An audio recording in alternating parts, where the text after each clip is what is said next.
Hey everyone, and welcome to today's Explainer. I am absolutely thrilled to share this one with you.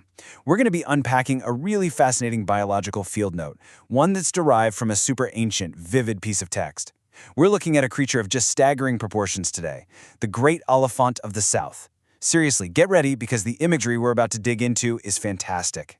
Right out of the gate, listen closely to how the source material actually introduces our subject.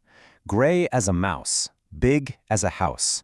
You can kind of feel the rhythm and the immediate sense of mystery in those opening lines, right? It just immediately hooks you in, setting the stage for an encounter with something completely extraordinary, and that's before we even know its name. Section 1. Anatomy of a giant, deconstructing a mythical beast. Okay, let's dive into this. So, let's think about this physical scale for a second. That opening brilliantly illustrates these crazy internal contradictions. You have the phrase, gray as a mouse, which obviously invokes something tiny, timid, and entirely mundane. But then it immediately juxtaposes that everyday color with an impossible scale, big as a house. The source is deliberately using a small, familiar reference to try and help our brains even comprehend this utterly staggering, massive scale. From there, the creature's profile builds from that house-sized mouse into this wild, almost chimera-like anatomy. Our text rapidly lists these bizarre biological traits. It features a nose like a snake. It possesses horns in my mouth. And it sports flapping big ears. When you put all these specific, almost contradictory details together, you get a highly distinct, truly terrifying silhouette of a beast. It's something that feels somewhat familiar, yet totally alien at the same time. Moving right along to Section 2, a force of nature, the environmental footprint. Now that we have a mental picture of its sheer size, we need to talk about how this thing moves. The source states quite clearly, "I make the earth shake as I tramp through the grass." So, the absolutely crucial point here is the raw kinetic energy at play.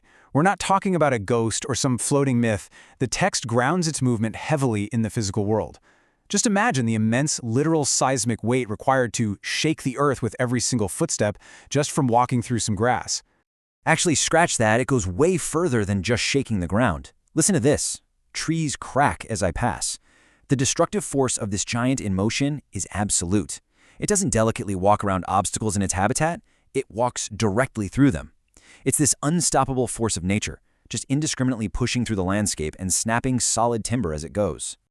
Section 3. Legends of the South. Longevity and Mythos. So, beyond the physical destruction, the source text shifts into a sort of hushed exploration of its origins. It gives us a specific, yet highly mysterious territorial domain. It explicitly says of the creature, "I walk in the South."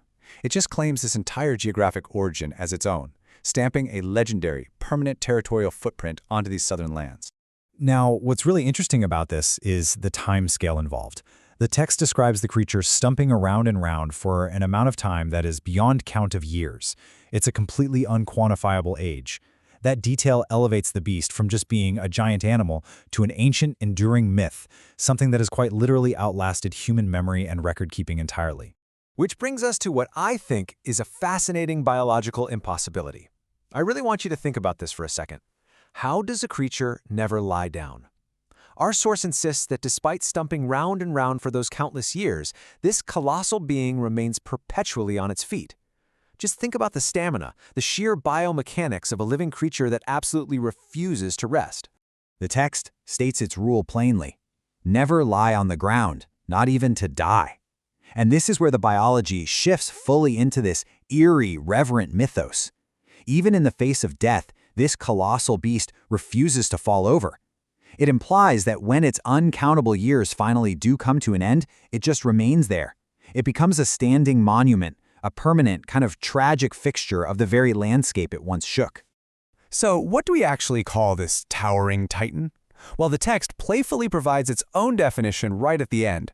Oliphaunt am I, biggest of all, huge, old, and tall. It relies on these absolute, towering adjectives in the climax of the text to establish that the Oliphaunt simply has no equal. It is the definitive, undeniable giant of its world. But, this ancient text doesn't tie things up neatly. It leaves us with this unresolved cliffhanger. If ever you'd met me, it just trails off. It leaves us with a final, provocative thought, directly challenging you to imagine that exact scenario. What would happen if you met it? What would you do if the earth started shaking, the trees started snapping, and you suddenly came face to face with the towering great Oliphaunt of the south? It's a brilliant way to force us right into the path of the giant. I'll leave you to ponder your own encounter. Thanks so much for joining me for this explainer, and I'll catch you next time.